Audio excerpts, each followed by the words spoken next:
Hello, good morning friends. I am Jaideep Sharma from Indira Gandhi National Open University and we will be discussing the topic LIS education issues and challenges. We will be doing it in continuity with our last session where we had started with LIS education issues and challenges. In the last session we had discussed about the history, the status and then we had taken up challenges, and in the challenges we had discussed about the admission, about the students, what sort of intake we really need, how do we really prepare that intake, and then we will continue with the discussion today. We had ended up about the teachers that we require for LIS education. So, today we intend to discuss the courses, the repositories, resources, the evaluation, research, the role of professional associations as well as the issue of accreditation and internship. So, this is what we intend to discuss in this session today. We will start with the modes of LIS education that are there, that we are really offering to our students across the country. If we think about the modes, you will agree with me that we are moving towards the integrated mode of LIS education. We started with 1+1 mode of education, the first year devoted to the bachelor's degree in library information science and the second year to the master's degree in library information science. With the changing trend, we have moved on to integrated mode wherein we offer 2 years masters in LIS. It has an advantage of its own that we, as it is there for other disciplines, the master's degree of 2 years, similarly we are also offering masters of 2 years, and therefore we admit our students for 2 years and after 2 years they get a master's, integrated master's degree. But then there is a little drawback in this mode. That drawback is that those students who want to leave after 1 year, they are not able to leave. So, there should be an option for those who want to leave after 1 year, they are awarded a bachelor's degree in library information science. Though some of the universities have given this option also to the learners, particularly our learners who are graduates and postgraduates otherwise, who have reached such an age that they would like to take up jobs after first year. I think it is for the benefit of such people that we should offer this option, that they may leave after 1 year and they may take up a job, they may take up something else, and then later on in life if they want to continue with their education, they may be offered this. So, there must be an option of lateral entry, and therefore, those schools that are offering this option, I think people prefer this and they intend to join such institutions. There are still some universities that are offering 1+1, BLS 1 year, MLS 1 year, particularly those that are offering LIS education in the distance mode, because the students, the learners who are joining distance mode, they are either in jobs or they are those who want to pursue it one by one. They may also like to have a gap in between. Therefore, it is still continuing with that in such universities. Now, let us come to the different programs that we have, or you may call them as courses. Like we are pursuing in some of the universities the same old pattern that we had, the annual system of examination and the course structure that we had as had been recommended by the Curriculum Development Committee in 2001. But many universities are shifting to the CBCS, choice based credit system. If we really look into the way they are offering choice based credit system, there are certain areas that need to be discussed, that need to be evaluated and need to be refined. They need to improve upon certain areas. That is a discussion in its own, and we may have a separate session to discuss on how to implement choice based credit system. With the advantage of choice based credit system that is there, and also the recommendation of the University Grants Commission, I think in the future we need to really follow choice based credit system. But then at the same time there is an issue that UGC has still not given a common curriculum for choice based credit system for the universities, and therefore not all universities, not many universities in the country have really come up with CBCS curriculum. but those that are coming up with CBCS curriculum, it is found that there is a large variation in their curricula. And on the other hand, when the UGC has given minimum common curricula for other universities, it is intended that there should be a standardization as far as curriculum is concerned. That standardization would enable the learners to have intra as well as inter university movement, that they may pursue certain courses for a particular time period in one university, they may move to some other university, and thus the flexibility is there. So, in component of standardization is not there, that movement is restricted. So, it is better we get a minimum common curricula for CBCS and we implement it in the LIS discipline also. The next is, as CBCS also says, and otherwise also we have been pursuing, we should offer core courses. So, that is one very important component. What should be the core courses?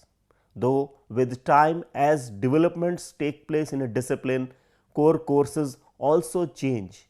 But if we see library information science, where there is a lot of vibrancy, a number of things are changing, particularly due to the influx of information communication technology, particularly due to the changes that are there in the scholarly world, particularly with the changes that are taking place in other disciplines, LIS being interdisciplinary in nature. I think we need also consider how do we bring in changes in the core courses that we are offering.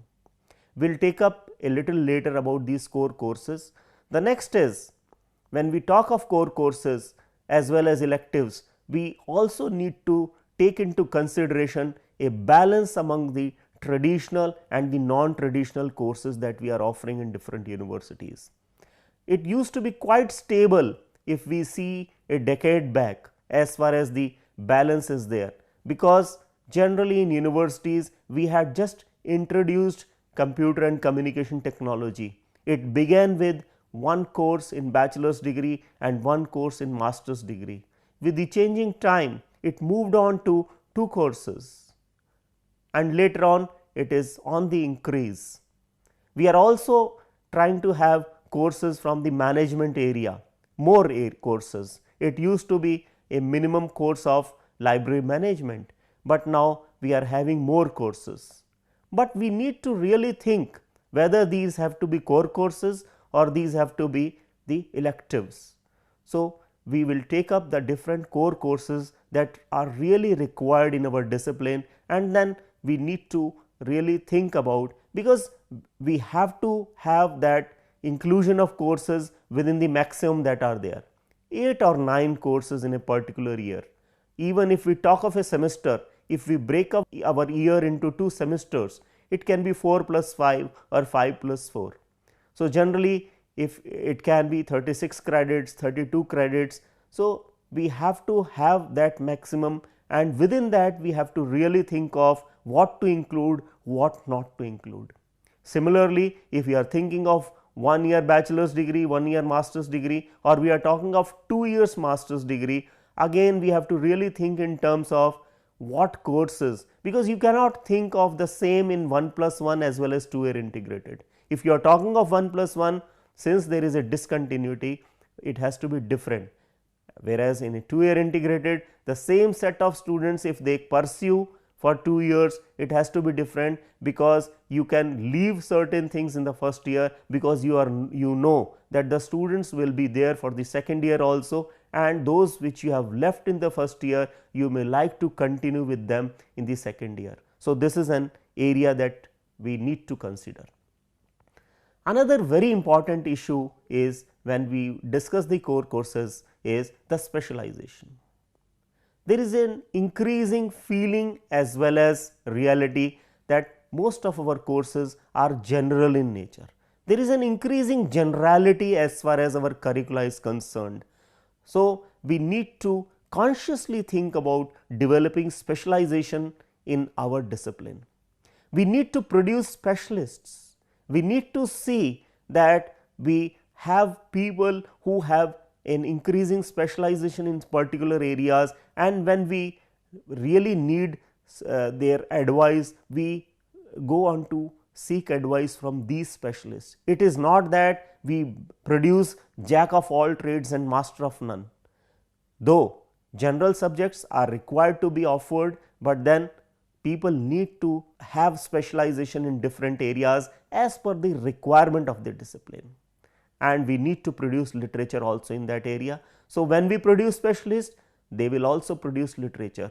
When we need to prepare specialists, we need to have literature. So, these two things are quite connected with each other. So, we will talk about the specialization also. Now, another very important area, we generally have practical papers. We call them practice and practical. Initially, we never had practicals, we used to have only practice. We were practicing practice on the paper and pen. We generally used to have cataloging and classification. Since it was not possible to examine our students in a practical way, and for that we really required labs and ask our students to go to the labs and practically classify, catalog or do reference queries. That was not there. Therefore, we were asking them practical questions on, and they would attempt with pen and paper. But then with the introduction of computer communication technology, we started having practical papers. So, what to include in practical, what not to include, because we begin with very simple things. We used to teach them basic software, and similarly now things are moving. What to include in the practical papers and what to do away with those things, that is very important. So, we will discuss all these things one by one. So, let us start with the core courses. As we can, I think we all agree that when we talk of core courses, the domains that we have to cover, one is the document or information, two is preparing, processing those documents or information. When we talk of document information, it includes printed, it includes non-printed, it includes electronic, it includes the web. And the third component is the user. You talk about the user or you talk about the consumer, you may say digital consumer or whatever you call. So, these are the three basic things, that the three basic areas that help us to formulate our core areas or core courses. You would also agree, as we have been doing in the past, that we begin with the first context setting course, whether it is the bachelor's degree or the master's degree. We call it the library and society, library and information society, or we also call it information communication and society. So, we began with library and society, we also changed it to library and information society, and at the master's level we used to call that basic context setting paper as the information communication and society.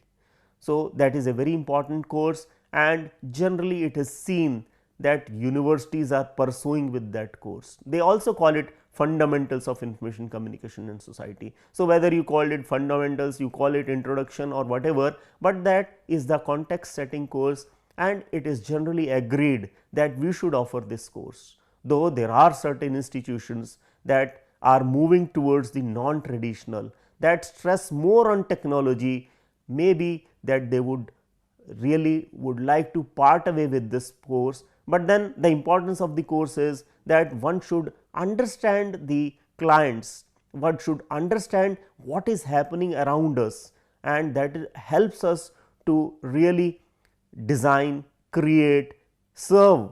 Therefore, it is very important that we understand the society to which we have to serve. But then it is an important issue that we need to consider, that we added the word information in the curricula, but then how much of information we were covering? We were still sticking to library only, or we were trying to modify the things, moving away from the library.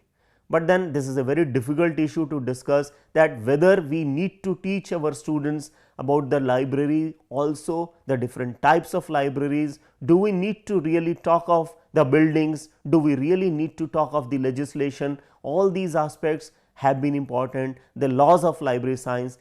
Some universities are trying to limit all these things. Some universities are still teaching these in detail, but then it is a very debatable issue, because the theory of library science would really vanish, would really fade away. We may like to teach information, we may like to teach technology, but at the same time we should also realize that our theory is also very important. Though things are changing, times are changing, but then we also need to build upon these theories and include them as curricula. Once you have the libraries, you need to manage them. So, we used to teach them as two different courses. One was library administration as an introductory course to the bachelor's degree students, and in the next, in the master's degree, you used to teach them library management. In some universities, they now call it library administration and management. In some universities, they are still offering that as two different courses. It began as library organization, it moved on to library administration, library management. So, it is important that the rules, routines, functions, operations are need to be taught to the students. Then only they come on to managing, learning managing, theories of management and different types of management, financial management, human resource management, and we also teach them disaster management and things like that. So, the decision needs to be taken on that, what to do away with. It is a general feeling that we may do away with library routines, we may not like to teach them administration, but then these are all very important. If you do not want to teach them as a part of the syllabus, then you may like to put your students on training in libraries, let them learn administration there. So, it is that we have to take a call on this particular aspect. The next important part that we need to include as core course in our curricula is the information sources and services. That information sources and services, we begin as documentary sources only, but now we should shift away to other sources also. We should in fact stress on these, the electronic resources, the web resources, because these are the main resources that are being used and are also giving service to our users. But then if we have them as part of our curricula, we should see that there is a change in that, like the way we used to teach them evaluation of these resources, the way we had classified these resources, these things are changing now. Similarly, we should also include that in our curricula and also as part of our literature that is there, so that our students are well aware of these things. Because see, you say the society feels that everything is available at the click of a mouse, but then those who are accessing these resources,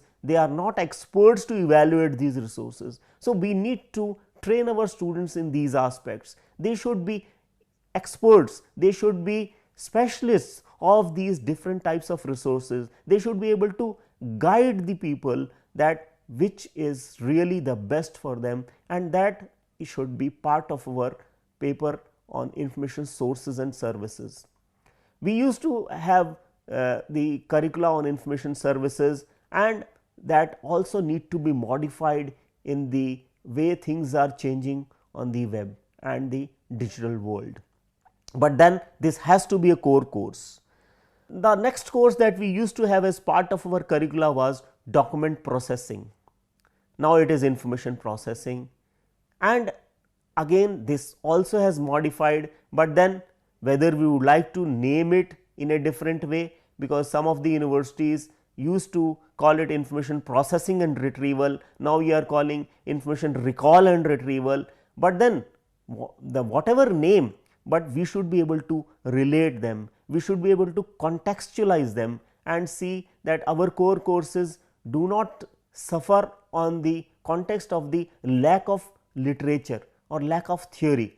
So, it is the theory that is there that really sifts down to the material that is really usable by our students in the form of textbooks and other relevant literature. So, the next course, as I mentioned, is information retrieval, and that also should change shape with the changes in the means and media of providing information. So, it is no more the retrieval that we used to have in the traditional world. With the web world, this retrieval too has to change. The concept of relevancy has changed. since a lot of players are involved in providing information, all these factors need to be considered, but then the core course has to remain the way it used to be, because that is what is our forte. Now, the another course that was there as part of other courses like information services and all, I believe that we need to have a core course on information users, because there is a sea change in the users today, particularly when we are talking of digital information. It is the users as well as the information that has made a change in the users. So, there has to be one course on information users, and that is a quite a comprehensive course that can be built on, and I think that should be part of the curriculum as a core course.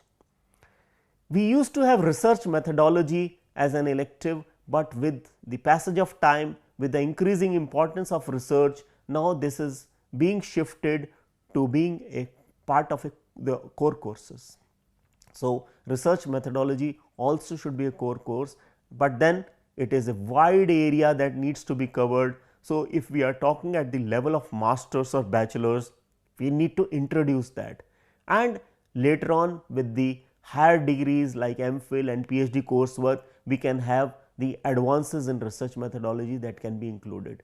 Actually, as we had discussed in last session also, when a particular course is to be taught at different levels, there has to be an upgradation. We need to be very clear of the objectives that we intend to cover in the course. So, that is very important to be taken care of when we talk of the core course, same core course at different levels. Though we could not imagine research methodology at master's level, we used to teach only at the MPhil level. Now, we are coming down at master's level, and there is an increasing trend that research methodology should also be part of bachelor's degree courses. So, a time might come very soon in another 2, 3, 5 years when we will see research methodology as part of bachelor's degree also. Now, let us talk of the electives. So, when we talk of the electives, basically this is an era of marketing. So, we need to talk of marketing of information, because particularly when we feel that people are feeling that everything is available at the click of a mouse, one can really find information, we need to market ourselves. So, we should develop a course on marketing of information. It is not that universities are not offering, schools are offering marketing, but then at times there is a feeling amongst the professional, what marketing, because we are generally not used to marketing information, though we had been doing, even our 5 laws had taught us, but then not with the word marketing we were very familiar, but then since this is really required today, we need to train our users in this area of marketing, and consciously we have to train our users, because otherwise our identity is at risk. Therefore, this is a very important paper that we really need to teach as an elective. Another very important elective, particularly again when we are talking of web enabled information, web enabled services, is content creation and management. So, that is an elective that we need to offer as a core course when we talk of ICT. When we talk of ICT as a core course, it has to be 1, 2 or 3 whatever, but then in every course, whether it is information processing or it is information sources or any other course, the component of information communication technology has to be there.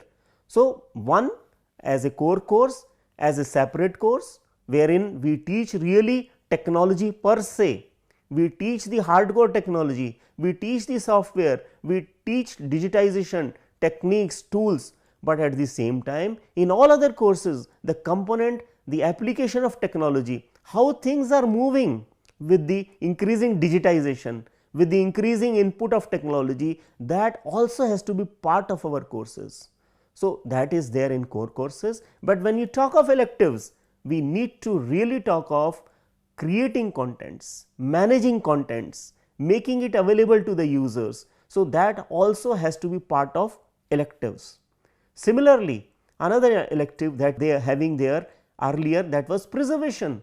We were talking of preservation of documents, but today we have to have digital preservation.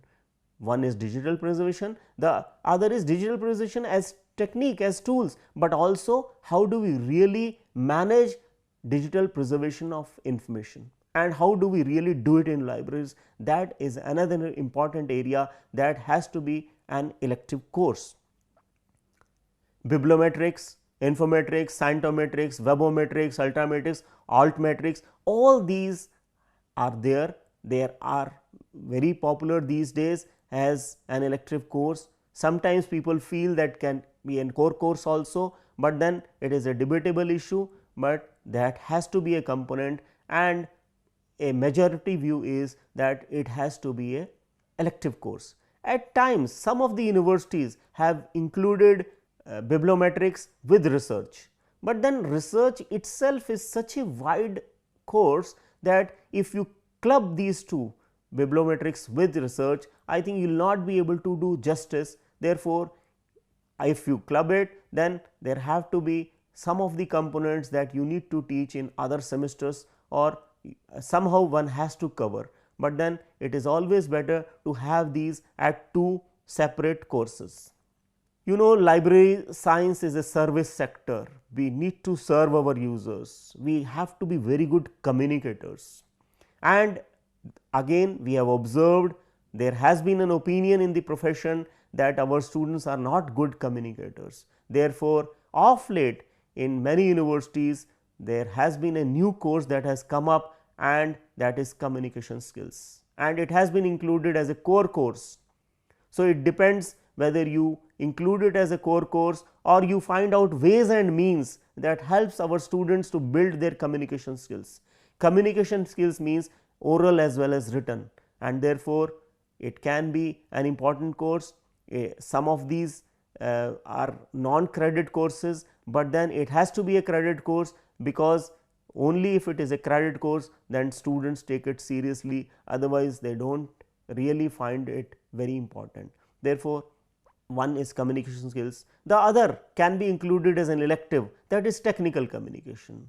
That is another important area that if our students pursue, they have very good employment opportunities also, and otherwise also there is, this is an area which libraries have an important role to play, and they have to provide services, and therefore, we need to develop our students in this area so that they are absorbed to provide these services to our clientele. Now, these are the courses that have to be taken as electives, but then courses are there. At times there is a feeling that all these have been discussed at various fora and also have been felt and are also being offered. In spite of this, our students at times are not very fit in the service. They are really lacking, and why is it so? So, there are reasons for that. One reason is that teaching techniques, the other is the literature that is available to them, and the third is the training aspect, fourth the practicals that are there, and fifth the internship.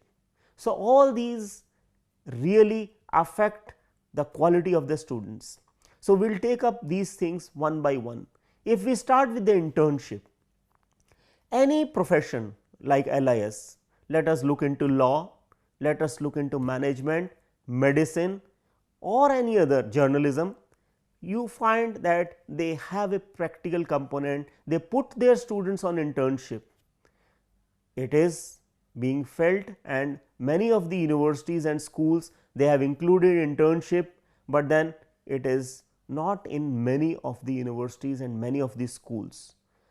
It is high time that we put our students to internship, and no school should allow the students to be awarded a degree till they have really done some internship in an institution. Why is that not been done? Long back in 1965, the review committee also had said that our students should be put on internship. After that, various conferences, seminars, bodies, they have always recommended, the curriculum development committees, that our students should be there on internship. There should be a mechanism wherein every students goes through an internship program. The period may vary, it may be 3 months, it may be 6 months, it may be 2 months, as per the requirement and facilities that are available in the university, but then it has to be very systematic, well planned internship program that needs to be offered to our students. Now, why it is not being done? The reason is that we do not have the labs for them. We do not have the institutions that are willing to provide facilities for our students. I think all departments should have tie up with various institutions. There is no lack of institutions, it is only the lack of the will that is there. So, no curricula should be allowed to be approved or passed through the relevant bodies until and unless there is a provision for our students to be put to internship, and that internship should not only be for the sake of it, it should be a very well planned systematic effort wherein the involvement of the faculty, students, the mentor, the institution, all has to be a very active participation. Then only our students will be able to really contextualize what they have learned. In fact, they should be put to provide service to our clientele, and therefore, that only will really help our learners to really realize what they have been taught theoretically, how it is really benefiting them to providing services, and this is how it goes with other professions also. Now, professional associations too have a role to play in that. If the departments, if the libraries are not able to really come up to solving this issue, I think national and state level associations can also play a role here and help them to really see that this comes up. Now, let us come to teaching. Again, there is nothing new when we say that lecturing is not the only way. We need to see that our students participate while they learn. They also teach, they also discuss, they participate in discussions. This is a postgraduate program. So, our students are quite developed that they may participate in teaching learning. It should not be one way. The teaching should be student centric, it should be participative, and this is now possible also with the developments in technology, with the developments that the course material is available in different ways. You have the learning repositories that are there, you have the facilities to students that they can learn from different ways, means and methods. But then still, if they are not really making use of these different resources that are available, that have been made available at the level of the country as well as internationally, I think we also look into these repositories. If they are available, what is lacking there? If you think of these repositories that are there beyond the books and all, you see that there are two aspects that need to be considered. The design aspect of these, if they have been really created, is it a flat one way lecturing only? Can we include live classroom like situations also, record them, make them available in the repositories, so that our learners, what they think may be that the real live situations that have been captured, there too the learners have put that questions, and that help really learning those students also. We need to evaluate these recordings that are available, we need to improve upon them, we need to update them. There has to be such a mechanism. I think then the students will really take benefit of these alternative resources that are there, and that will help them learn from them. When you talk of teaching, we have discussed in the last session also that our teachers need to update themselves. There are different ways, means and methods, and we need to provide them more regularly. I think that would enable better learning and produce better learners. So, this is as far as teaching is concerned. Now, let us talk of specialization. As we have discussed earlier also, that it is generally felt that this is a generalized program, this discipline is general in nature. So, I think it is our efforts that have been lacking to produce specialists. For that, our students should be provided a mentor sort of a person who helps them take up specialization. Initially, our students are lost whenever they have to take specialization, which courses they should take. As was discussed in the last presentation, if we think of demand and supply, if those results are made available, our students, beyond their innate capabilities, beyond their what they really want to do, that would help them to take up specialization, they would also be guided by the results that are available as far as demand is there, that would also enable them to take up a specialization and pursue it as a career. But then here the role of mentor is very important. He should be there along with these students and guide them as per their capabilities, as per their limitations, what specialization they should take up. Specialization is also not built up because they are not able to pursue that specialization as far as jobs are concerned. So, if you really think in terms of demand that is there, that would also provide them jobs in that area. So, it is not that 1 or 2 years one learns a particular specialization and one becomes a specialist. No, it is not that. Beyond that, one has to produce articles, write papers, participate in such conferences, and thus enables, this takes them further in their learning, produce books in that area, take up jobs, train people in that area. So, this is how one builds specialization. So, specialization is very important, and thus the specialization that our students take up, they keep on pursuing that for years together, 5 years, 10 years, and then the role of mentor is not required beyond that, and then they pursue with that, they enjoy that, and they are called specialists in that area. It is one area wherein people have really specialized, that is bibliometrics, and people have taken that along because they have produced literature in that area, they have identified them in that area. I think similarly it should be for other particular specializations also. Now, the other issue is evaluation. Evaluation is also very important. The objective of evaluation is that it should be as real as possible, it should be as objective as possible, the element of subjectivity should be minimized, and it should also enable the students to develop their critical thinking skills. It should enable them to be logical, it should enable them to be reflective, it should also help them develop their presentation skills, oral as well as written. So, inclusion of seminars, the inclusion of practicals, but that too has to be very innovative on the part of teachers as well as students. I think that would help build the image of the profession, would help give the employers the type of people that they really want, and it has to be a two-way effort. And while the students are there on internship, that would also help students to develop their skills, and it will be real objective evaluation of the students. Now, a very important area that we have been stressing in different professional forums is that of accreditation. Accreditation is also important. We have different bodies in different professions like the Medical Council of India, Bar Council, and similarly we also need to build such a body so that we accredit our courses. That would help both the profession, learners as well as the participants all.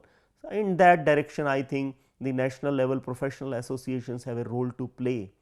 They need to liaison with bodies, and it is high time we seriously come up with such a body so that our courses are also accredited.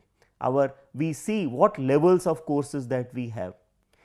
It is not that you build 100% similar courses and different places in different departments. That is how UGC also has said in its CBCS, 80% similarity is important. You may have variations to the extent of 20%. So, as far as the resources are available, as far as the capacity is there, as far as the increasing availability of things is there, the departments may have variations in their curricula, but then 80% similarity is there, so that movement of students across departments is also there.